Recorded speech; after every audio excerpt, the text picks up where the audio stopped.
All right, folks, here we are back to work on the veneers with our makeup brush challenge. Same makeup brush from last time. We got some good work done on these veneers. We finished up the stone part here. So the stone has a nice green to teal transition moving from the bottom of the stone to the top. Now today we're going to work on the light source in here and at the bottom. So we're going to work on both the source itself and the OS cell that's going to surround it onto here, which is why we waited to do our highlights. Because when we do our highlights here with some arid earth, we want to make sure they're coming all from the right direction and with the right intensity. So we're going to go ahead and get started.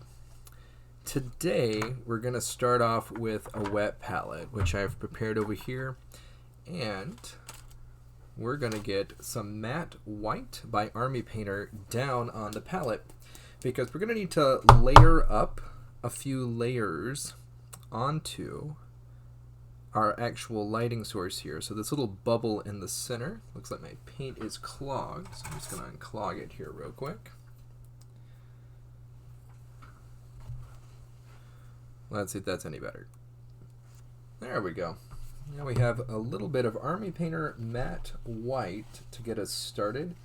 And so this is not going to be dry brushed on. It's going to be put on in a very traditional way, but we're going to use our makeup brush and we're going to see how well we can do. So for this, we're going to paint the center portion and this bottom portion here, which is like lightning. All of that is going to be done in white. So we're going to go ahead and get started here. I think we probably have, we're going to put this first layer in fairly thick. So we already have enough moisture, I think, from the palette itself. So I'm not going to add any extra moisture here. We're going to go ahead, so we're going to get that on. That's going to go on relatively smooth. About as smooth as one could hope when using something like, say, a makeup brush. So this is just a pure white here. We're not breaking this down at all because this is the light source. The challenge with this kind of brush is going to be just getting it right down into the recesses here. But there we are for our first side. Then the same thing over here. I'm going to do it on the other side, get that in. Now obviously when you're doing this, you're going to want to thin this paint down and you're going to want to use a medium-sized brush, not anything small. You don't want to see these brush strokes, and the larger your brush, the easier it is to hide the strokes. But here I'm having to really kind of slide this around in there. And we'll see. Yep, looks like I touched that there.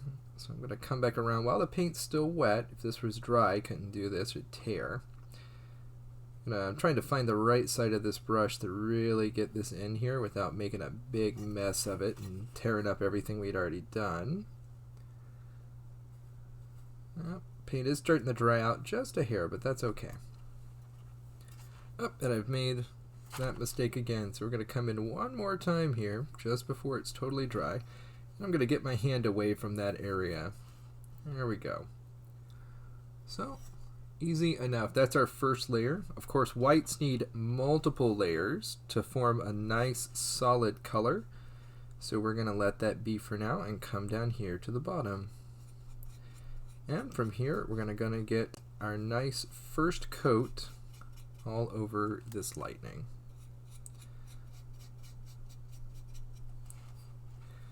Now, as you can see here, we're not dry brushing. We're just kind of putting a moderately thick layer of white paint on. It's about as loose as I can make this paint here, about as thin down as it'll go, given the properties of the brush here that we're working with. And while we are going to put some basing material on this later, I am just going to go ahead and get this all over here. It'll all get covered up here. Come in from the side. And so we're going pure white here because this is going to be the brightest portion of the model, the lightning, so the lighting effect here is. So we're not worried about overdoing this here. And we're going to come back over it with some Citadel Tesseract Glow, which is a technical paint that has some fluorescent dye in it. So we really want a nice solid base here to work off of. And there is a little bit of paint in that dye too, so it is going to kind of act like almost a pseudo speed paint of sorts. So it is going to try and settle in the recesses here. And I'm just trying to hit all of these little spots so I don't have any surprises later. And I see a couple left. Yep, that's why I keep turning it. And, you know, I'm saying that we're painting this on, but this is more or less acting like a dry brush with as kind of wild as this brush is now in its kind of advanced age. Let me get me back centered here.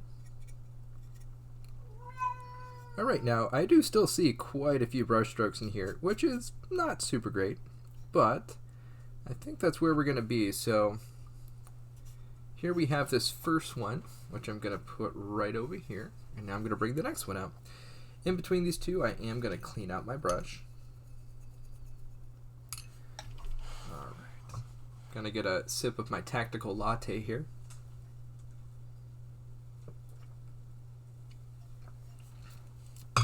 There we go.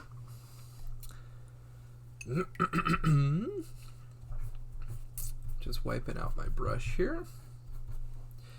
Gonna grab some more of this white paint. A little more. Alright, we're gonna come and do the same thing. I'm gonna try keep it as smooth as I can. I'm going to try and slide the bristles of the brush right around the edges here.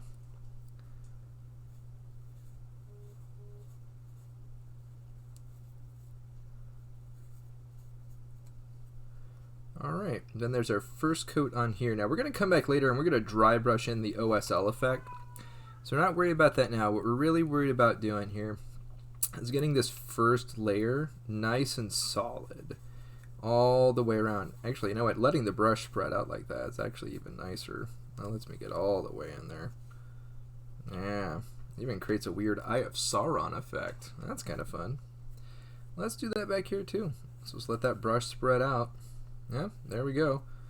Oh, sure. That's an interesting... I like it. That's an interesting pattern. I'm going to keep that. So, we're all learning right now.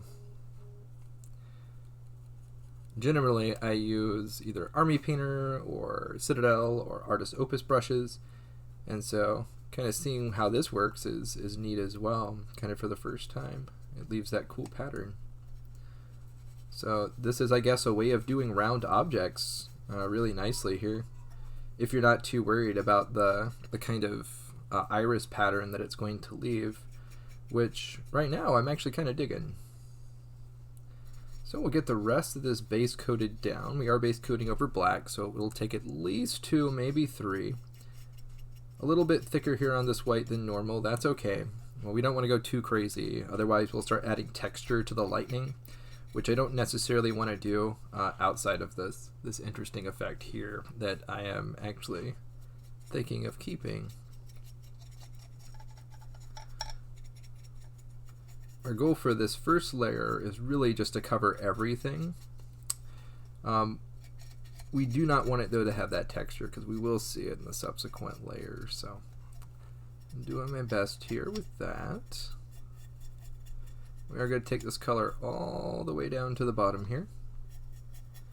And when I put these together, I was a little bit afraid of how heavy these would be. I think that fear was mostly misplaced, as these are a HIPS model, and so they don't weigh very much. But I did pin it, so it does have a piece of 14 gauge wire going all the way through. You can probably hear my cat in the background. Oh, I know, it's sad for some reason. I will look back at the cat. What are you doing, kitty? Yeah, you want to come over here? Well, your bed's right there. Alright. Alright, so here are our 2 Meniers. You can see we've got that first layer of paint in. We have that first layer of paint in, And so we do want that to completely dry. If it's not dry, it's going to tear, as you've seen in the previous video. Alright, so let's give that a touch. Yeah, that's a thin enough layer. It did completely dry. So again, I'm going to wash my brush out here in between, just to kind of keep a little bit of life on it. You can see here, we're going to come back in. We're going to grab some more of that white, and we're mostly just going to repeat here. We're going to grab this again, except this time we have a little hair, so I'm going to pull that out so it doesn't create some problems for us. Alright, so we're going to come back in,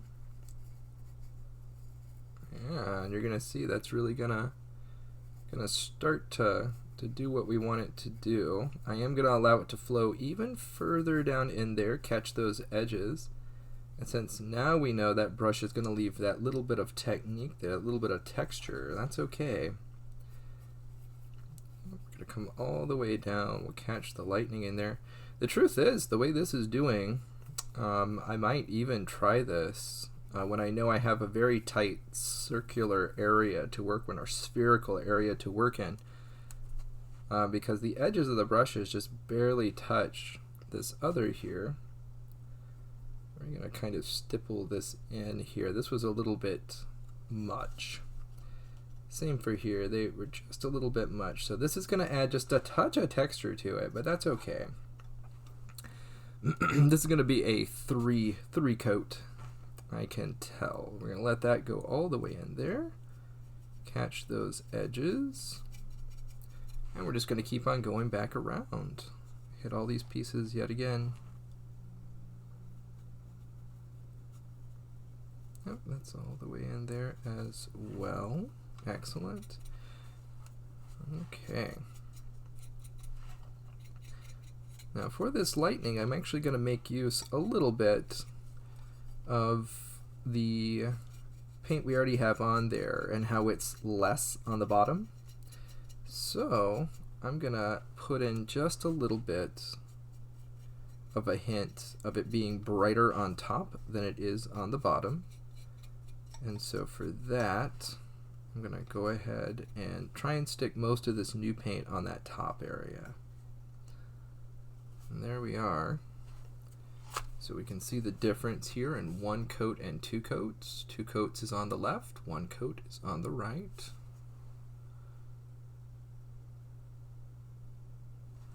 Alright, let's check this. We're going to see if this is dry. It indeed is. So we're going to get a little more matte white on our palette if we've used that up. Yep, just a little. I am going to grab a touch of water this time. So I'm going to grab just a touch. This is my old brush here that I'm not using the paint with, but I am grabbing water with it just because I can't quite grab the amount I want with the crazy brush here. Alright, we'll pull that water in. Right. So here we are. We're going to do basically the same thing again. We're going to let those bristles flow around, barely touch those connecting points. And you can see I've really got quite a bit of control over what's happening here to the outer edges. And so I am going to stipple that just a hair here. Yeah, part of this is that, you know, this is a little bit, well, there's a hair in there. So I am going to grab this hair because I don't want that to dry in there. That's why it's nice to have tweezers hanging around. So you can come in here, grab stuff like that, get it out of your way.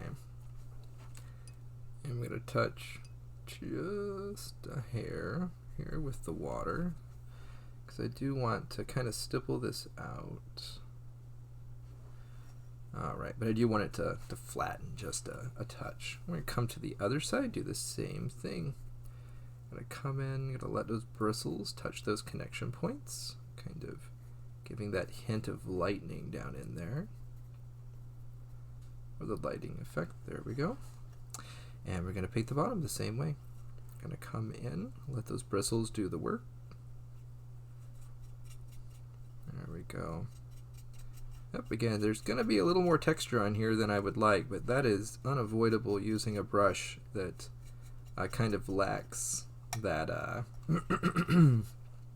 the finesse that, say, a traditional painting brush would have. But you don't have to do this. You can definitely clean everything up when you're done if you so desire to use a tool like this.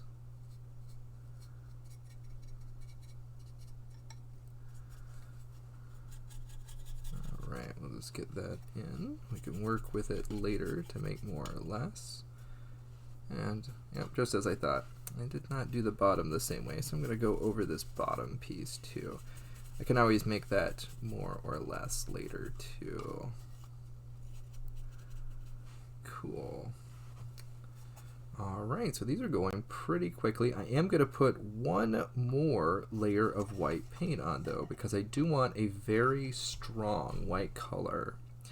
Because when I put this this technical over it, there's not going to really be any other options here. There's not going to really be a way to go back and undo it. And so we're going to go ahead and put that in, making this our brightest spot. So I'm going to stipple this in. It will add a little texture, but it's going to make that color nice and strong right where we want it. So same thing here. Nice, strong color. Right, have a little bit of variety here too. Put that in. Really just trying to hit the tops here. Oh, hit my little camera there, and we'll stipple this on. So I am stippling, but the paint is thin enough to where once I've got it on there, that texture does smooth out quite a bit. So there's enough water. It's coming mostly from the palette here. Let's see if this is dry enough. It might not be. Nope. This particular one is not dry enough yet. So to move things along, I am actually going to cheat. I'm going to pull out my hairdryer here and mute this. This way we can keep going. I do often have a hairdryer waiting on me here at my station. This way I am able to move on with things like washes or other technicals that require to be dry. So I am going to check all of my levels. Yep, and now I'm going to mute real quick, and I'm going to turn on the hairdryer.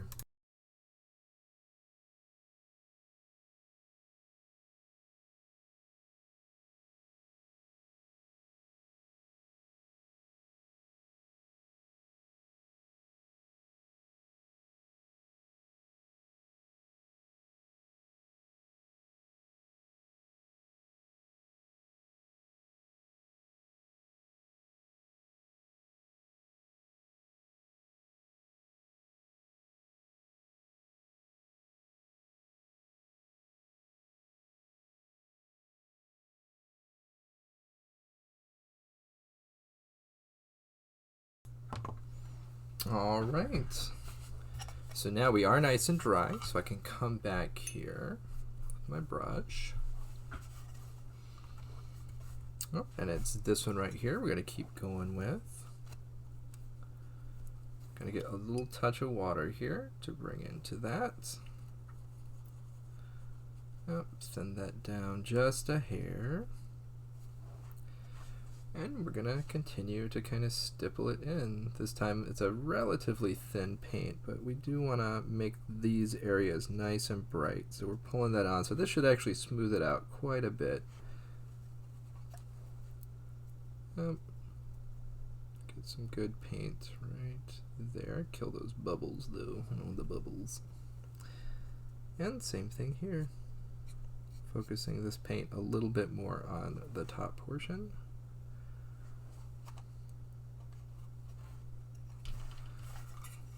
Grab some more of this, come in here, just kind of stipple that on. Same thing here. Focusing mostly on the top edges. So this is a pretty thin down paint right now, just as this last layer, just to get it nice and smooth. Alright, I'm going to clean my brush out.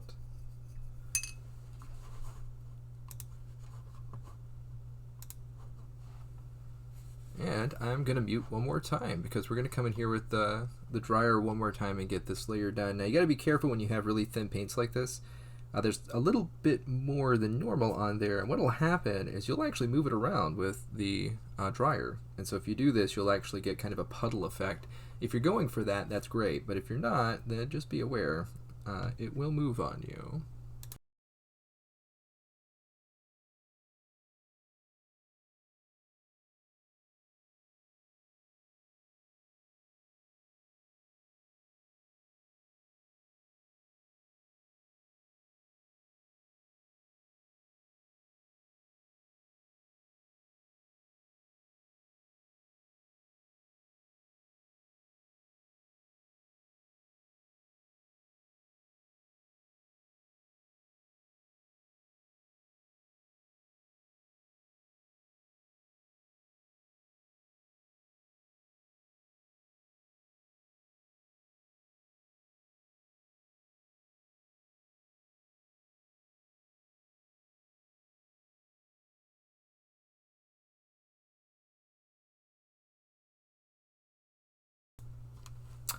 Alright, there we go. So that is nice and dry. Just looking at it here, it's still not quite strong enough color, even though we are 3 coats in. This, of course, is the downside of putting white over black, is that oftentimes you find yourself doing 2, 3, 4, maybe 5 sometimes. It really just depends on the effect you're looking for and how much time you're willing to put in. So we're going to go for it yet again here. So we're going to try and get this color a little bit stronger here, especially right here in the middle, now that we're nice and dry. And we do want to be nice and dry, otherwise we are taking off those layers underneath and really undoing a lot of the work that we're doing here. So if you're constantly pulling off the layer below the layer you're working on, you're not really adding paint, you're just putting paint in the same place it just was. And so that's not super good, which is again why we want to make sure we're all completely dry in between. Now that's probably going to do it here, but I'm going to add just one more stippled in bit of white paint to each one, just to give us a very nice bright shine right there, sticking kind of to the tops of this as well. A little more paint, so stipple that in there for a nice bright color.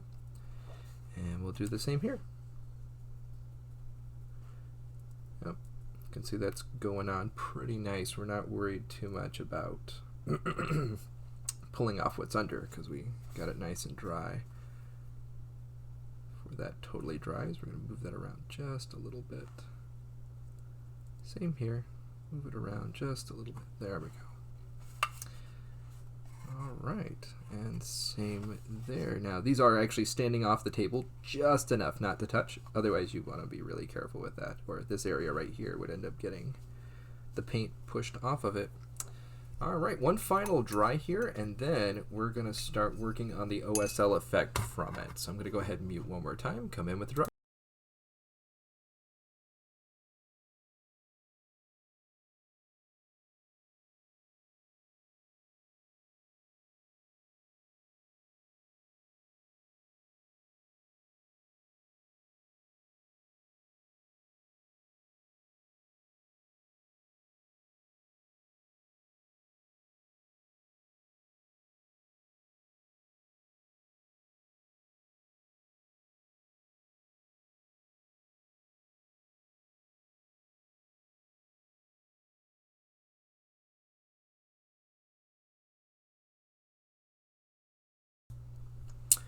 Alright, so now we have all of our white layer in for the veneers, and they're nice and dry.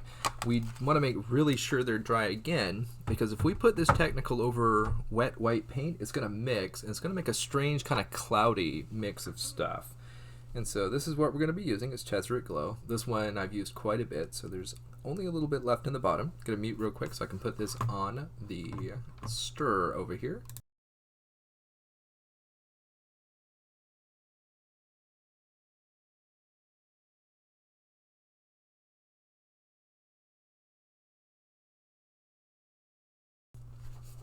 All right, that's all nice and stirred up.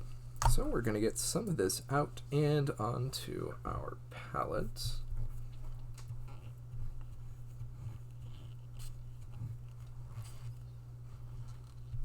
I'm just drying out my brush really well. I don't actually want there to be water in this mix. This has its own thinners and things going on, and so I want to get this here on the palette. Now I might add some water later, but I definitely don't want to start with it there. So we're going to take some of that off right there. Excellent. Then I'm going to go ahead and wash my brush out because I don't need all that. It's a little much. Still using that makeup brush.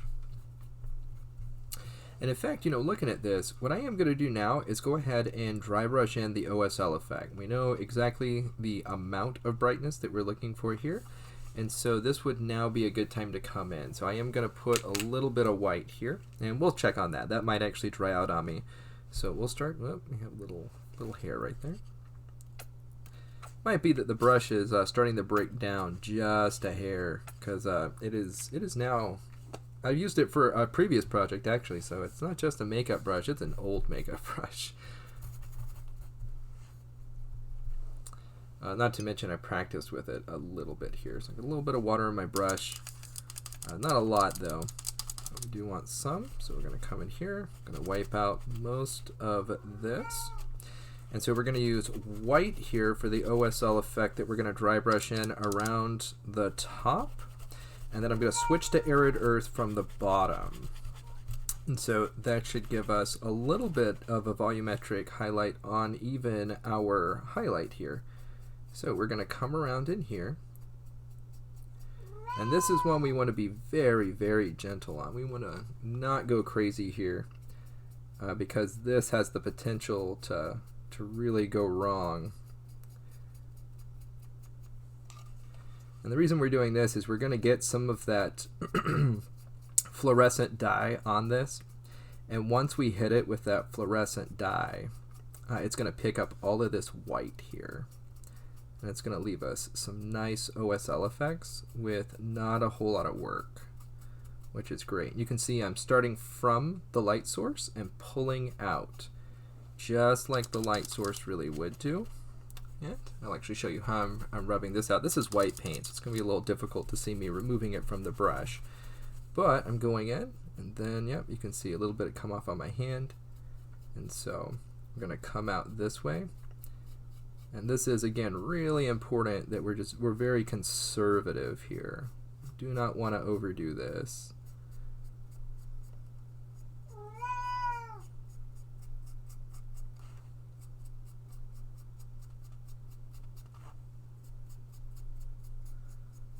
Alright, and now we have one side here.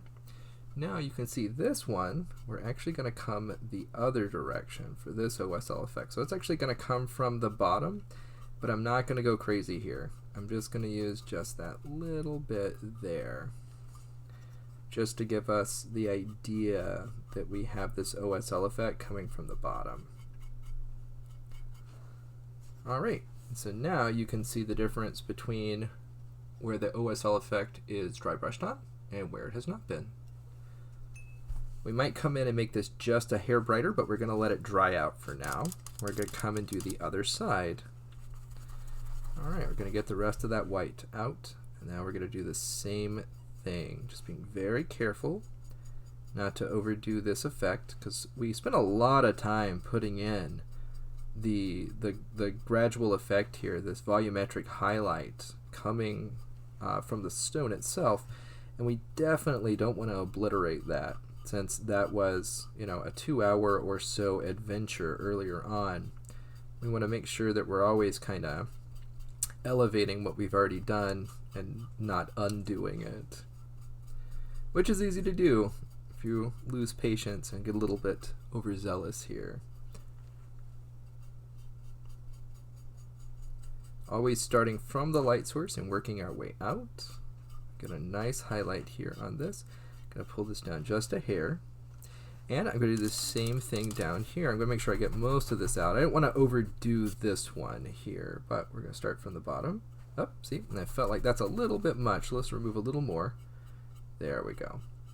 Yep. Again, even though this is at the bottom, we're coming from the light source out. The direction of your brush definitely matters here. Pardon me. And then we're going to pull that up from the sides too, because the OSL effect from the lightning will continue up the bottom of this. This will also give us the ability to control kind of the colors of lights and from each OSL effect. So in the middle here, it'll be a little bit more yellow as it desaturates, as it moves further away from the source. All right. So I'm going to pull this up just a hair. And same thing here. I'm going to pull up just a hair. I want to kind of see it on the bottom of this. All right, so there we are. Again, there's a comparison for you where we put that in and where we have it. So we're going to do exactly the same thing on this other one after I take a drink out of my tactical latte here.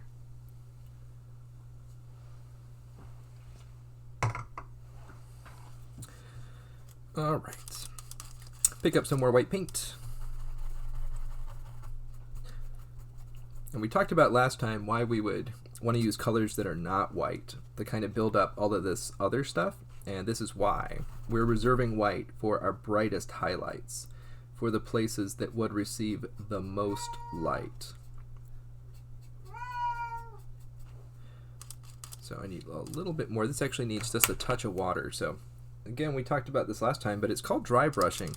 But it does need some amount of water here. It's not truly just dry paint. Otherwise, what happens is it dries inside of your brush, and you end up not really getting any paint off. It ends up just having the dry paint in the brush just live there, and you kind of end up abrading your model with that dry paint. There we go. So yep, just very, very slowly. Pulling from the light source out.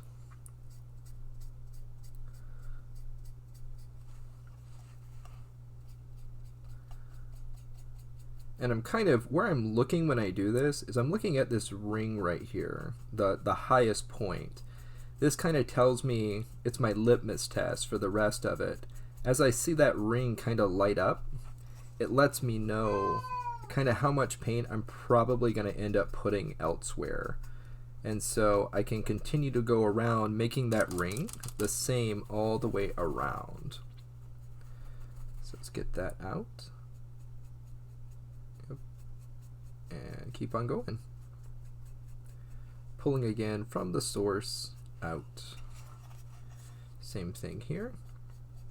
And we're going to pull this down just a ways. I'd like to see a little bit of this on the tops here, because again, these other colors will kind of pick up the fluorescent dye, but this will really pick it up. The white does the best here. I'm going to get a little bit of extra paint, get that out, then I'm going to come from the bottom here. We're going to work on this OSL. Always from the source, away. Pulling that there, so that should be enough. And it's going to come up on here as well. So we're going to go ahead and hit the bottoms of this. Because I cannot actually edge highlight things, not in a traditional way, this is the way we got to do it. We got to use a dry brush and just be very, very gentle so that we don't get the paint down in those recesses.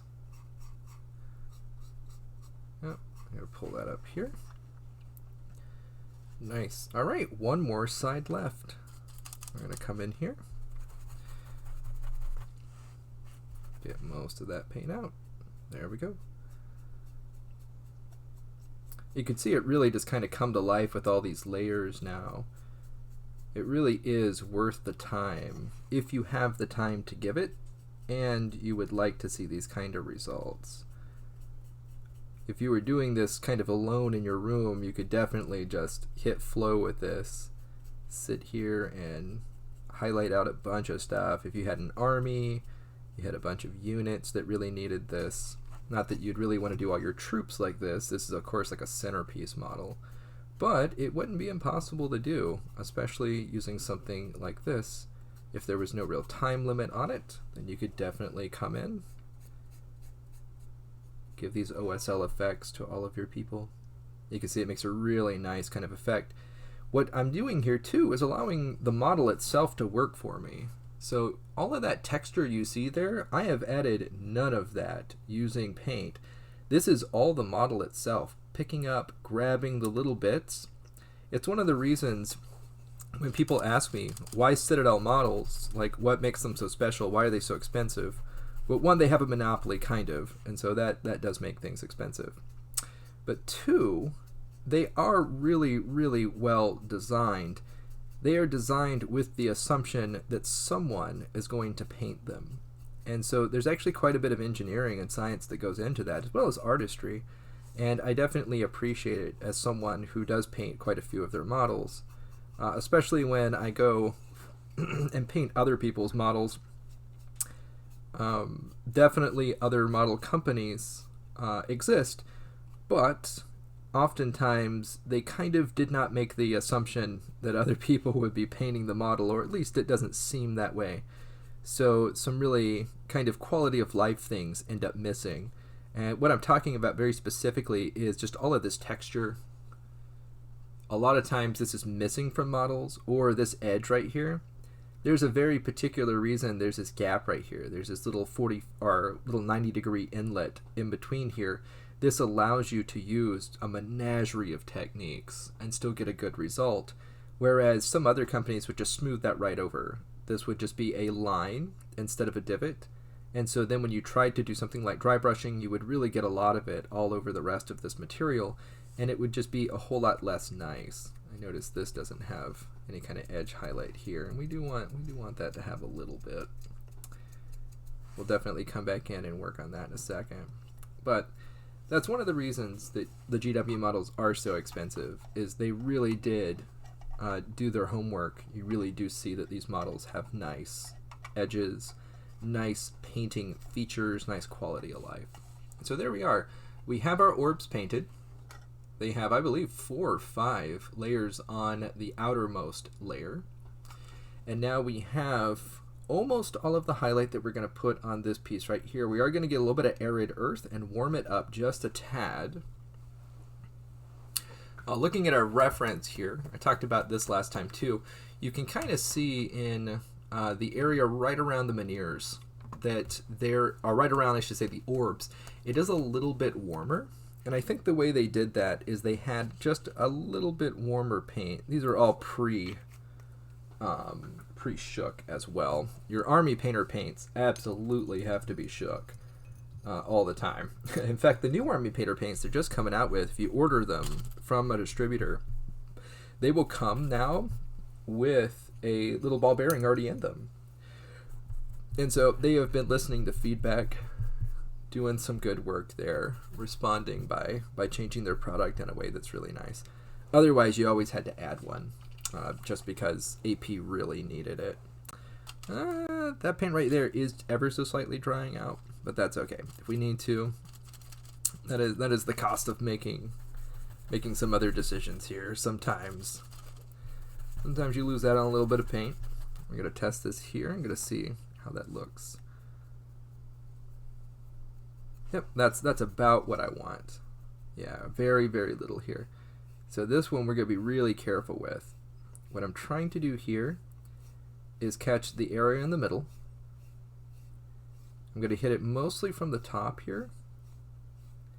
But really what I'm trying to do is just bring out a few more of the features. Now I'm being very, very light. Very, very light here. And I'm blending the two together from the bottom to the top. This is just to lighten this up just a tad. It should be very, very subtle, but you can see it catches the top edge here. Whereas I would normally take a brush and come in and maybe do each one of these individually. I can't do that here. So I need to use the techniques that I have access to. This also gives us nice clean lines around it. So this is going to be outside of that other OSL too. So I'm just going to come around and hit these edges. and the tops of the centerpiece here, so we're all highlighted out. Yeah, there we go. So quite a bit of difference there. You can see. Yep, it just really gives it so much more depth. It looks like the light's hitting the tops of these. Okay, we're going to continue all the way around these models. I'm not going to wash the brush out in between these two, but I might between the others. And this again is Arid Earth by Army Painter. And this one, I'm going to check my thumb each time just to really make sure, because a errant stroke with this, keep in mind we're going on top of everything we've already done. So this is 2.5 hours or so, maybe almost 3 now, hours of work that if you have too much paint, you will just obliterate all of that work and be very, very sad about it. So we're coming in here, and this is just very, very light. Each one of these strokes adds almost nothing to the model. We're going to come up here and do the same. Hit that. This is just outside in these top portions here.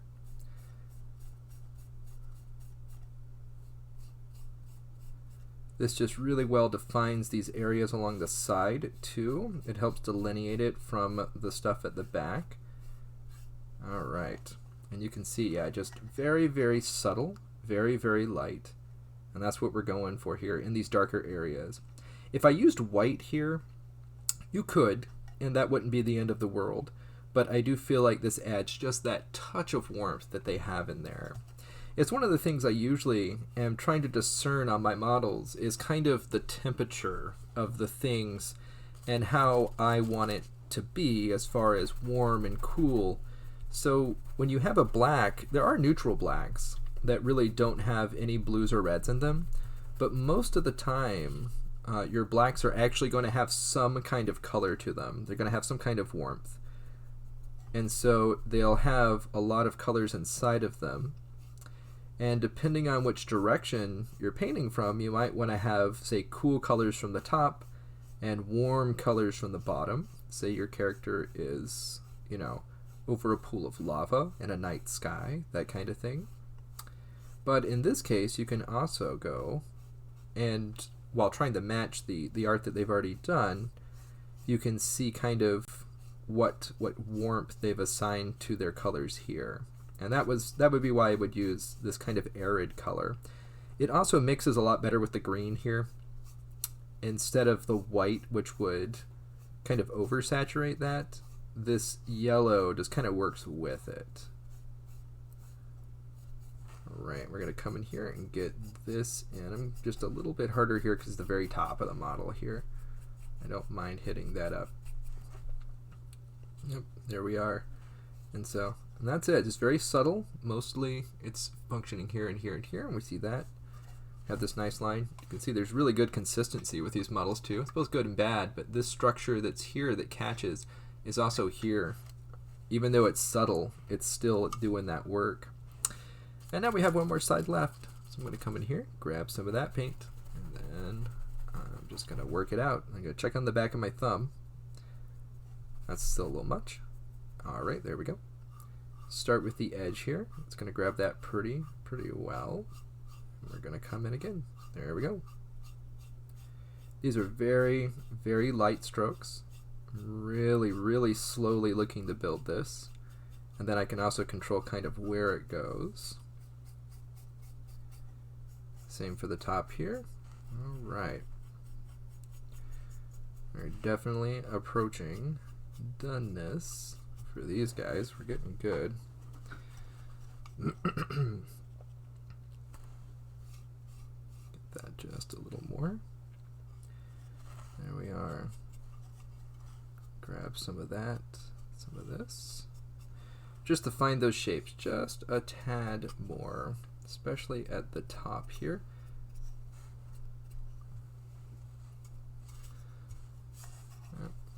Because there's a lot of gray under this. This is okay if I hit this with just a tad of warmth. Because I do want these edges to kind of be seen. Helps define the model. Especially from a distance, we often talked about, not overdoing it, not overpainting your models, because, people are going to be seeing them at 3 or 4 feet. Well, this is one of those things where they will be noticing this, because when humans try and look at something to figure out what it is, your brain looks at the profile of it first, and then it kind of makes a bunch of guesses from there, and as you see more detail, it fills in the blanks. But this really just helps the brain to know what it is it's looking at really quickly, or at least know the general shape. Yep. Here we are, just coming in for some small details here. But yeah, there we go for our highlights in. So that's done with highlights. Now we are going to move on. Oh, I'm going to move this camera just a tad. Just a tad. Ooh, it's very hot. I'm sure that's a feature. Alright, so I'm going to wash my brush out, because again, if we mix in paint to this fluorescent paint here, this Tezzeret Glow, it's going to look milky. And this is in fact a very translucent paint, although it might not look it at first. It looks very opaque. But the reality is, it is a transparent paint, and so when we mix white or any other opaque color into it, it really kills the effect, which we don't want. Now, normally what I would do is try and apply this very lightly with another brush, like maybe a nicer version of this, and I would be going from a direction just to make sure everything caught exactly where I want it to. In this way, though, we're going to start with these balls here and the lightning.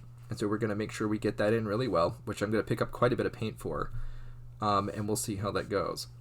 And then I'm going to do the exact same thing, always directional. And so because we're trying to keep all of the work that we've already done, we're trying to make sure all of this stays exactly where we put it. So let's go ahead and get in there. Yep, this paint is right on the edge, actually. So I'm going to get in there. I'm not going to use any water with this, and see where it goes. Alright, so I am going to use some water now that I've seen what we're doing. I'm going to go in and grab just a little bit, add it to the edge here, and then pull it in and mix that in. This is it's sat just a little too long. Alright, let's see what we got. There we go. Alright, so yeah, that's a bit better. It's not really going to flow with a brush like this, but we can definitely make sure that it's not in chunks, which is kind of where it was a moment ago. Alright, same thing, get that in there. And again, it's vitally important that when you're using a transparent paint like this, that you make sure the paint underneath it is completely bone dry. You don't want any of that mixing in. If you do, you're not going to have a good time with it. I want to make sure this first layer is very evenly applied so that our subsequent layers, and there will be subsequent layers, are able to do their job as well. So I'm going to get this bottom lightning bolt. And again, right now I'm just focusing on doing the lightning, the balls themselves. You can see this almost, if you put enough of it on, I'm not doing this, but if you put enough of it on, this would actually almost act like a speed paint. I feel like this Tezzeret Glow was probably one of their initial test paints for the speed paint line, to see like kind of how it would work, how they could experiment with some paints that were almost washes but not quite washes. So speed paints, when I first got them, that was actually one of the first things I said was, hey, it really feels like we're putting on one of these technicals like Tezzeret Glow. There was some equivalent-ish to Talassar before they came out with that as a speed paint, and it worked very similar. I don't think I have that anymore. But that was another one that I looked at and thought, hey, this seems to be kind of the initial paint they were testing that out with. I'm going to make sure we get that all in. We don't want any of that white to show through here. Not anymore. So this is where just taking your time, making sure you get all of that out, because we do not want to see the white. And we'll take a look at this. We might have to take this and tone it down a bit. This might just get like too crazy, because the Menhir itself is fairly muted, and this could be just a tad too far, but we won't know until we're done. getting the paint on, and it dries and saturates out. And you know, some of these paints look a little different when they're dried, especially a paint like this, which is a transparent paint. So I'm just double checking to see if there's any spots where I see white. I should not see any white, like right there. Stipple that over. I see a little bit of white here at the base. All right. There we go. So we have the ball here, and we have this. And we can see from our reference photo, this is almost certainly what they did. Or something along those lines. They might have actually used something like Moot Green. Moot Green is another Citadel paint that is a very, very similar color to this, but it is opaque. So it will not give you this kind of transparent effect when you put it over it. I am going to now grab some more Tezzeret Glow, put that on my palette. Oh yeah, we are definitely hitting the bottom of the barrel here for that. Get some more in. 3 brushes did the last one. We're going to let this dry. I'm not going to bother hitting that with the dryer yet. Alright, I'm going to wipe most of this out, but I am going to not, yeah, there we go. I'm going to keep a lot of that on. Okay, so we're just going to go around this. Again, so important for that under layer here to be completely dry. If you don't, you will absolutely make a milky green mess, as I have done in the past. Oh, let's move over. Got out of frame there, my apologies. Make sure that hits all of that white down in there. I'm not too worried about it touching the sides here. It is going to do that just a little bit. I'm going to avoid it when I can, though, because I do not want to obliterate all of that good work that I just put in a moment ago. And now we're going to come down here, because I don't see any more white. And we're going to go ahead and go over this with the Tezzeret Glow. Gonna get that back into the frame here for you. There we are. Let's see. Yep, we're going to pull that down. And you can see a little bit here, not a ton, but the work we did before, putting a layer of white down over everything, then trying to get the white to just stay on the upper areas, is helping out here, especially when you see me put a blob of paint like that on there. Again, we have the brush here to thank. And so it does help to sell that the top of the lightning is brighter than the bottom of the lightning. Now, one could also make the argument that the bottom of the lightning should be brighter, and that's a completely valid idea. It might be hotter on the inside here than it would be on the outside. Maybe it cools as it reaches the outer edge. But in this particular instance, I decided to do it this way. So if you were doing it the opposite way, you would stick a lot of the additional white layers towards the middle, towards the inside of the piece, instead of towards the outside, and then you get the opposite effect. Being very careful here too. It doesn't look like it, but it is a practiced hand here not to just continuously touch the inside of this so that I rub paint off. I'm being very, very gentle, even though it doesn't look like it. I could have mounted these on you know, your traditional plinth, maybe something that looks a bit like this, or I could have taken something that maybe looks a bit like a medicine bottle. These are my favorite kind of cheap plinths, because you can take the top off, and so that top will come off and you can just keep trading them out, especially if you have a bunch of these laying around. I actually like to use this double-sided tape that I get from the dollar store. Although if you were being fancy, you could get the 3M stuff and it would come off easier. This stuff does tend to stick to everything a bit harder than you would want, whereas that 3M stuff has a really nice kind of stick to come off when you want it to ratio. Alright, just looking at both of these, I don't really see any white showing.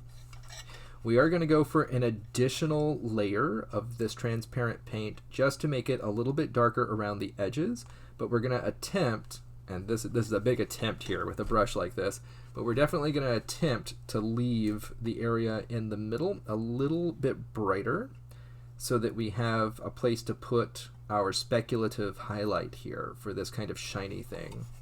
So we're going to assume that it is a light source, but it's also shiny. All right, I do see a little bit of white in here, so I will have to come back in just a second. But I'm going to go ahead and mute here. I'm going to take out my hairdryer, and I'm going to dry this all up. That way it's ready for our next layer so it doesn't tear.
Alright, here we are, nice and dry and ready for our next layer of paint. We're going to use a little bit less this time because we're going to try and be a little more selective about where we put it. I do want this paint to be mostly along the outer edge here. And what this is going to do is it's going to save me effort later on when I come back in here with a little bit of white paint and I try and get us a volumetric highlight from the edges here up to the center. I am picking up a few little bits of hair and fuzz, possibly fur. You never know. If one has a cat, then one has fur and everything. Alright, get that in there. Now we're going to come along kind of the outer edge here. We're going to stipple this in, especially from the bottom here. I especially want to see this area be darker.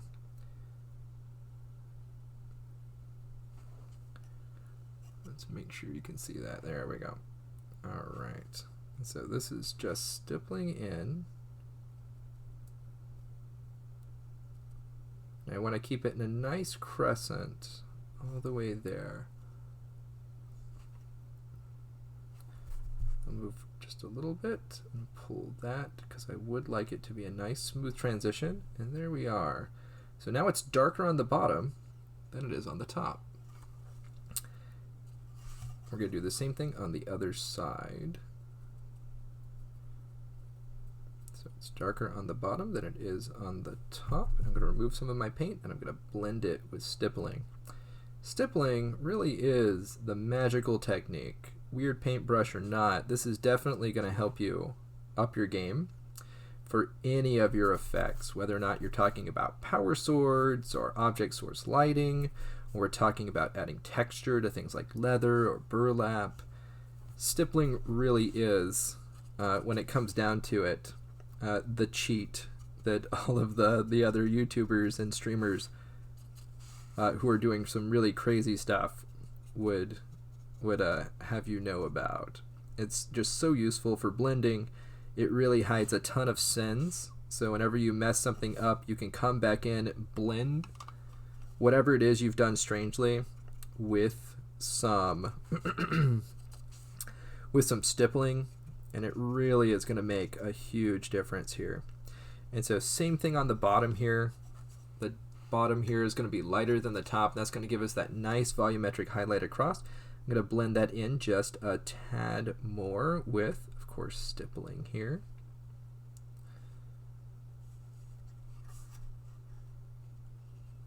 Oh, there we go. So there's one of them. You can see the difference here in the two. just add some volumes here. That's what we're trying to do. Especially when we're limited on our tools, we definitely want to use as many techniques as we can to get the best results that we can.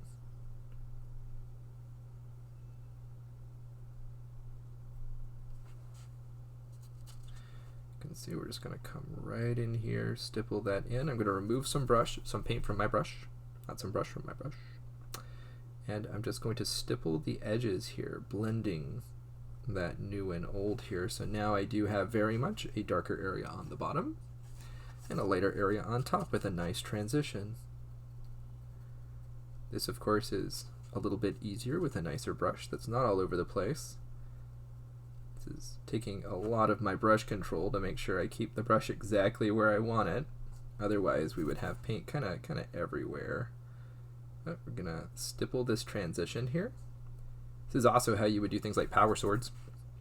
If you were going to make the power sword effect, where you had that glow that goes from pure white all the way down to black, you can slowly stipple in this effect.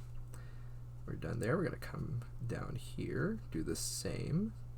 I'm going to hit some of these interior areas as well, because if you remember, I decided I was going to make the interior of this just a little bit darker than the exterior.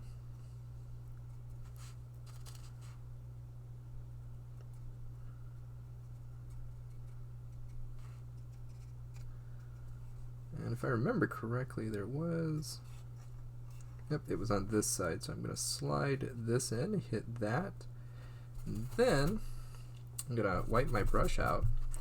I'm actually going to pull some of that paint off because I didn't want it to be too dark right there, and I'll come back in with a little paint on the bottom, and there we go. So you can see again there, very clearly the bottom is darker than the top. And in many cases, it's as simple as that to sell an effect. It doesn't need to be particularly fancy. You don't have to be particularly good at any one technique. Just applying it in the right place gets you really, really far. And now we can see they both have that effect on them. Darker on the bottom, lighter on the top. Now, I could continue to repeat this. The more I do, and the further I would go down, the better effect you're going to have here. The nicer this is going to end up looking.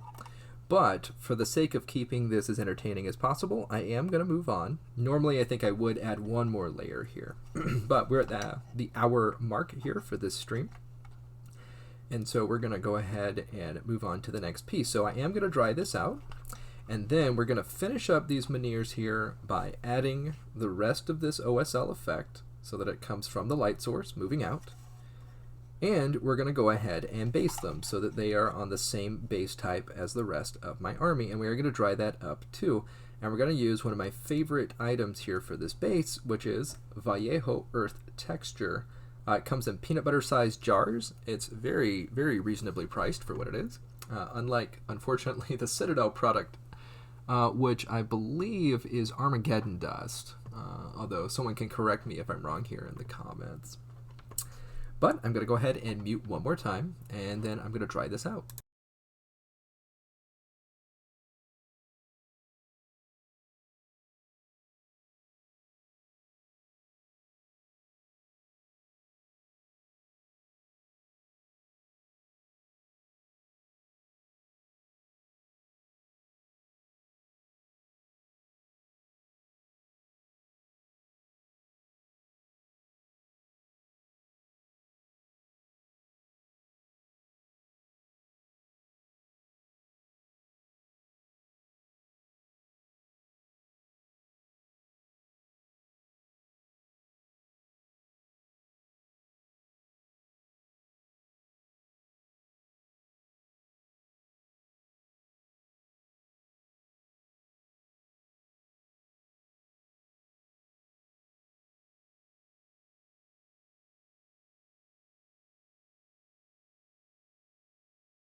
All right, there we are.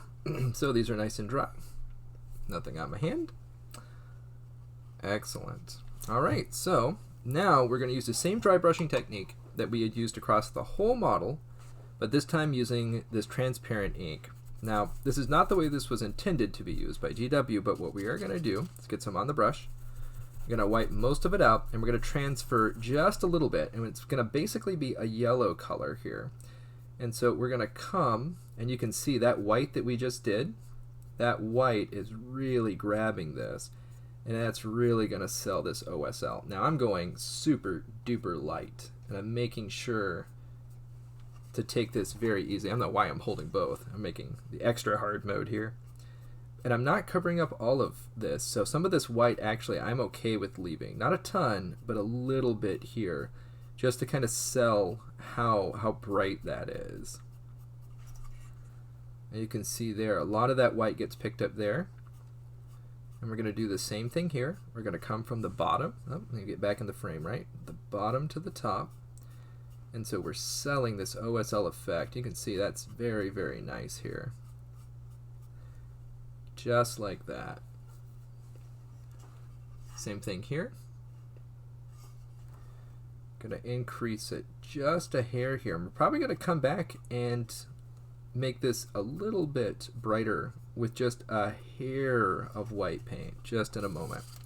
But that's for in a moment. So we're just dry brushing on this paint that has the excuse me, that has that fluorescent dye in it.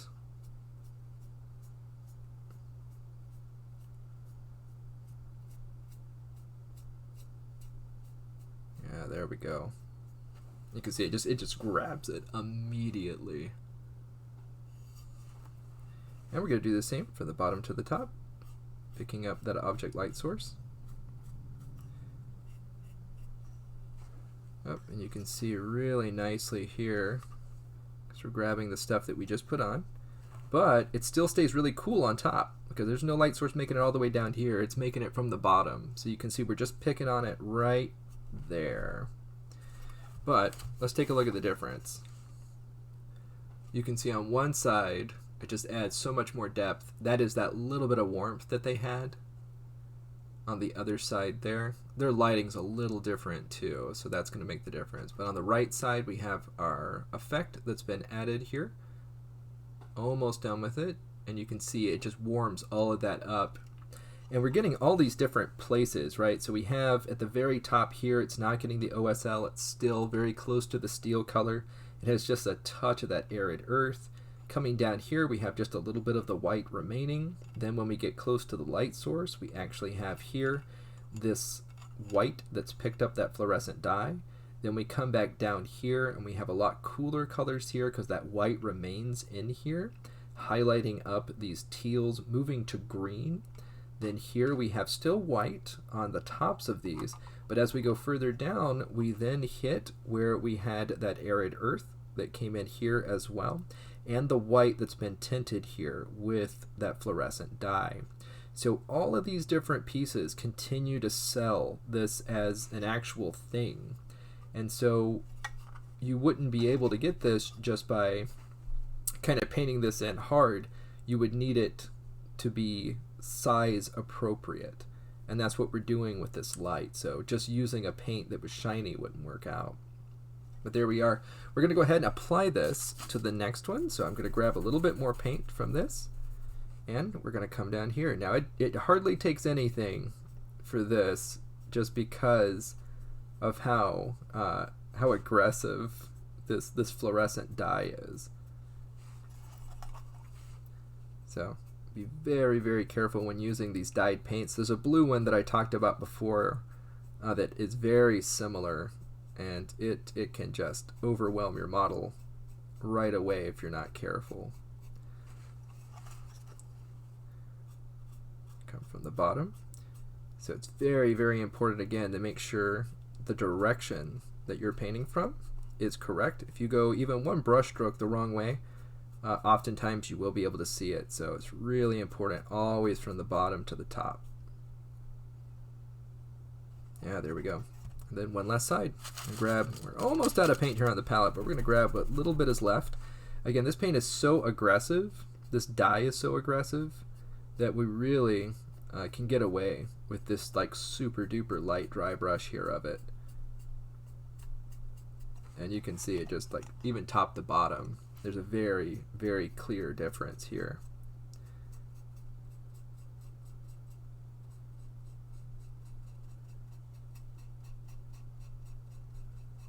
All right, and I am going to grab a little bit from for the bottom here, just because I don't want to have to press so hard.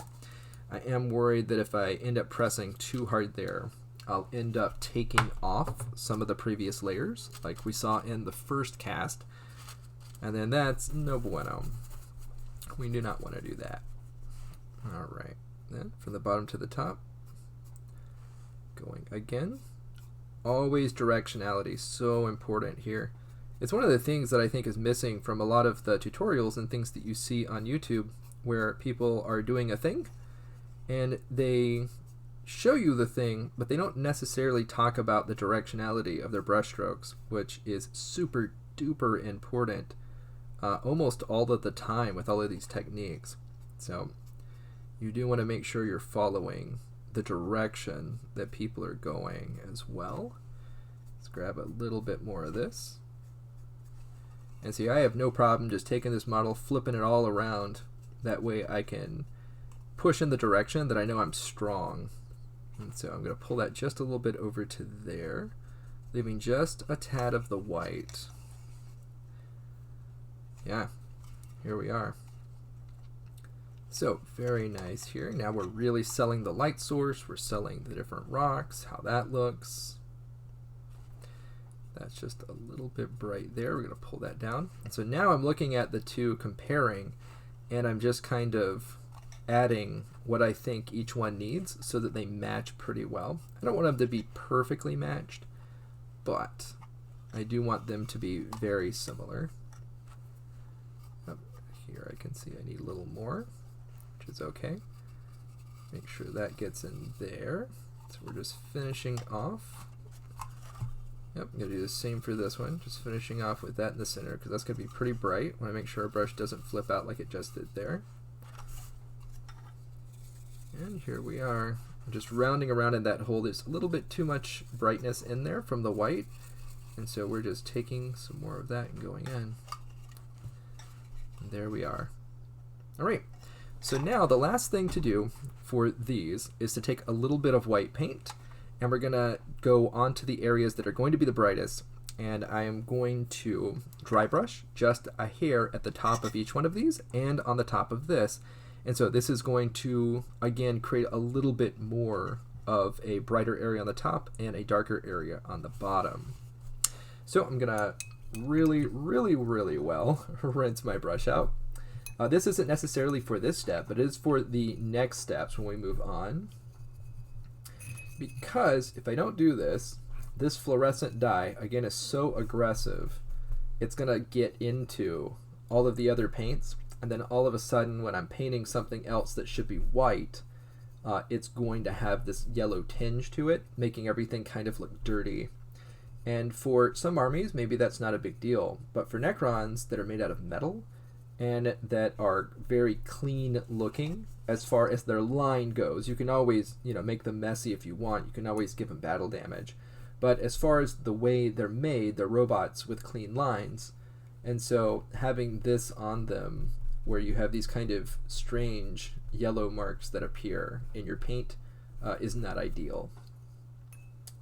All right, almost done. Definitely just working that out of there. Okay. So we're going to go back to our white paint. Just shaking that up just a tad. It undoes itself that quickly. So we're going to put a little bit on our palette. I'm going to wipe that off so it doesn't make a mess inside the cap. Alright, and this is not a wet palette, so I am going to add just a touch. So what I'm actually going to do now is I'm going to pour this water out, because you can take a look at that water. That's the one that had the white paint in it that I washed out, and then this was just clear water a moment ago. This water now has the dye in it, so I'm going to go ahead and dump this water so I can move on to a different color, and I'll be right back.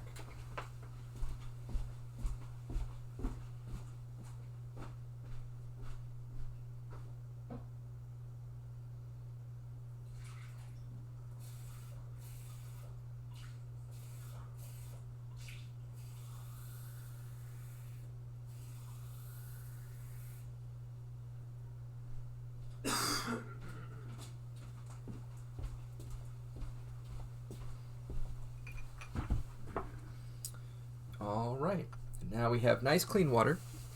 Several people have asked me about how to take care of brushes and how to make sure, you know, they last.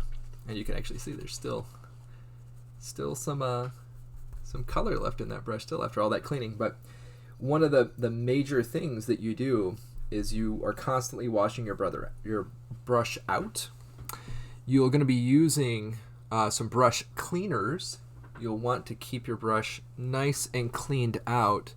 And one of the ways you'll do that is to use something like brush soap. And so this is the brush soap that I tend to use here, the Masters brush soap. There's a lot of different brands, but this is the one I tend to use.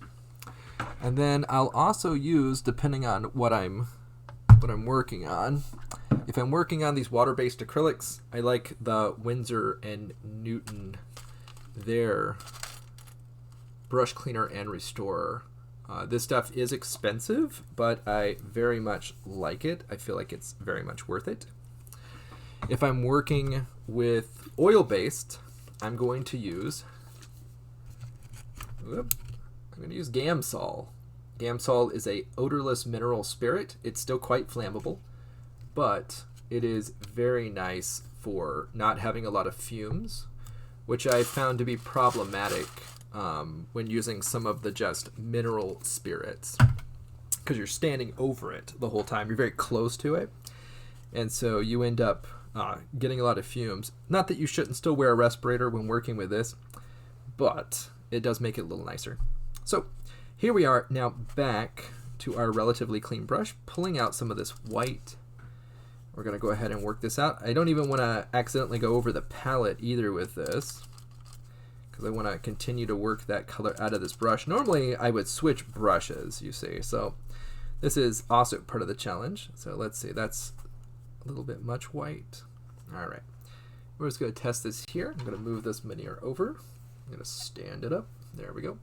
So we're going to test this on the back of my thumb just a little bit. Yep, that is plenty. So we're going to come back here, and the brightest portions of this we're actually going to hit again.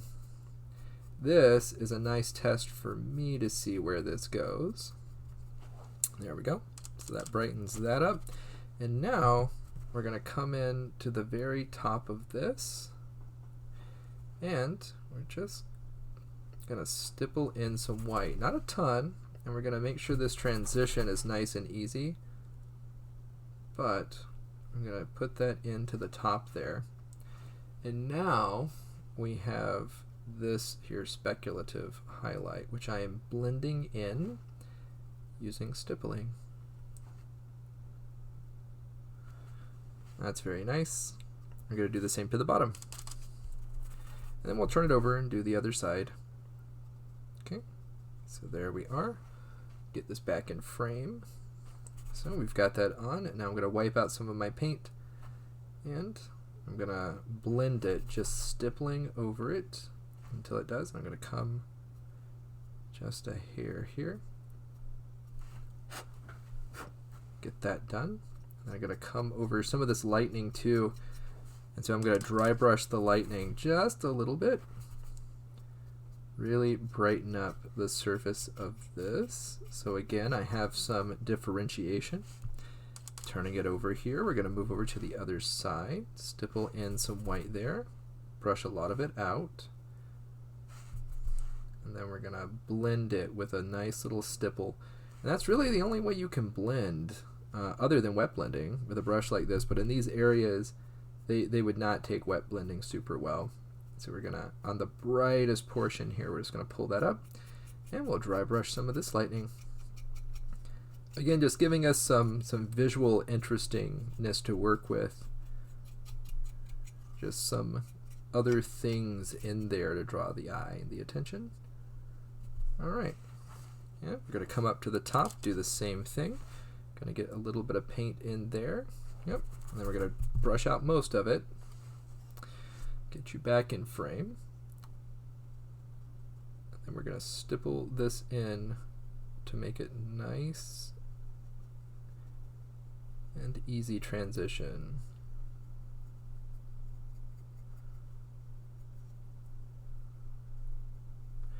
And in the brightest portions here, come across here to But just a little bit of that. All right, so we are definitely approaching done. I'm going to come up here, add just a little bit more here for these guys. You can see I've been slowly working these up the whole time.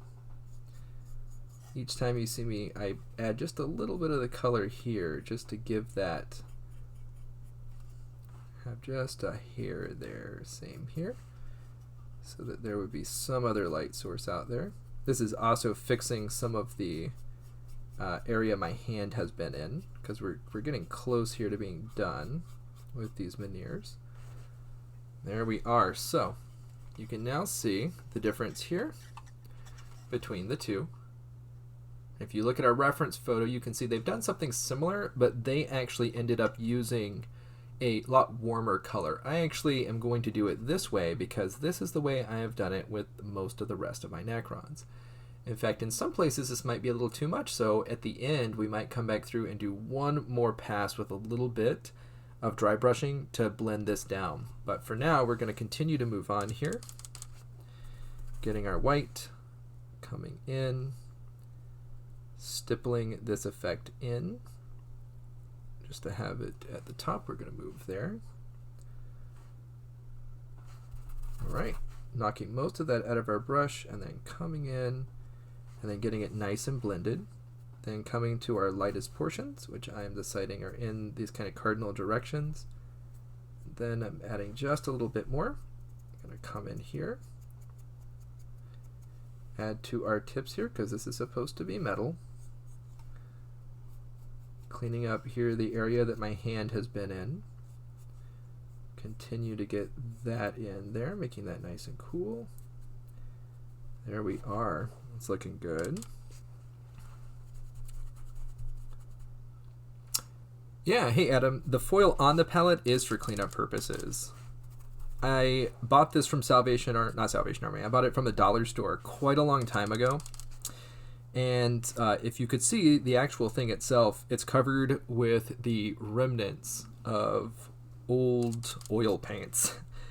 They do kind of pop off, but then they kind of dye the plastic. And I was always kind of worried that that would end up getting into some other paints. And it would reactivate, especially if I had any kind of thinner at all. And so, yeah, it's just for cleanup purposes. It saves a ton of time. And what I do is I put it on, and then I use it. And then when I go, okay, this is done on this side, I actually let it totally dry. I just flip it on, and I put it back on there. So then I save some tin foil. So it's definitely reusable. You can use both sides of the tin foil once it's dried. Yep. And all I'm doing is reproducing what we had done across the other part of the model, just stippling that in. And so that stipple is basically, think of it as a lot of little tiny dots. And those little tiny dots make a nice transition here. You can see me taking stuff off there. And I'm just going to take these 4 cardinal directions and give that the brightest. So we're going to add just a little bit of white back to it. Same thing here. We want to keep that.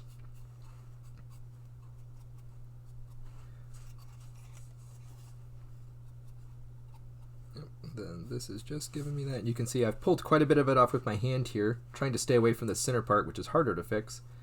But here we go. Yep. I'm going to now do what I did last time, which is look at both of them and then say, well, what will make them look the most similar? And that's adding that back in there and there. I'm going to hit this edge too, along with this one. All right, so we are, I'm going to say done. I was going to go in and blend that a little bit harder, but there is some diminishing returns here, and this would make a good project. So you can come back on this, especially a big piece like this, and when you're looking for some easy results, if you're looking to, you know, let's say you're getting kind of burned out painting, let's say, you know, a bunch of guardsmen. Let's say you bought the new guardsman box here, and you'd like to have some success because, you know, it's hard to keep on painting the new stuff. You can take something that you've already painted and you can come back and you can make it better. What's really great about this is that it's very low effort. The bar is very low.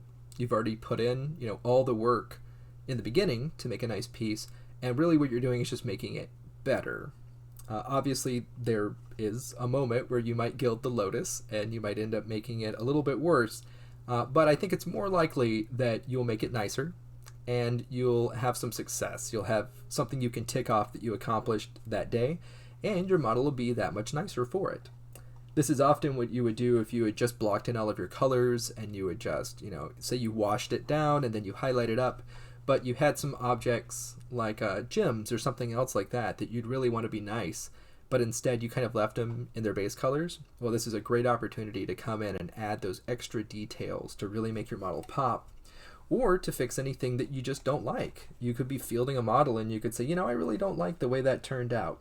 Maybe I'll come back over this, without obliterating what I did, but just add to it. Maybe I can make it nicer. So, just so we don't go too far, we're going to end there for these guys right here. Now, the next part of this is actually going to be putting on the basing material. I am not going to use this brush for my basing material. It would just destroy it. And as you can see, I don't know if it'll focus on that. It is definitely sad. So we're going to try and save as much of this brush as we can. Any tips on painting with metallics? Should they be thinned, and if so, how much? So, generally, there's very few exceptions to thinning your paints, but metallics could be kind of one of them.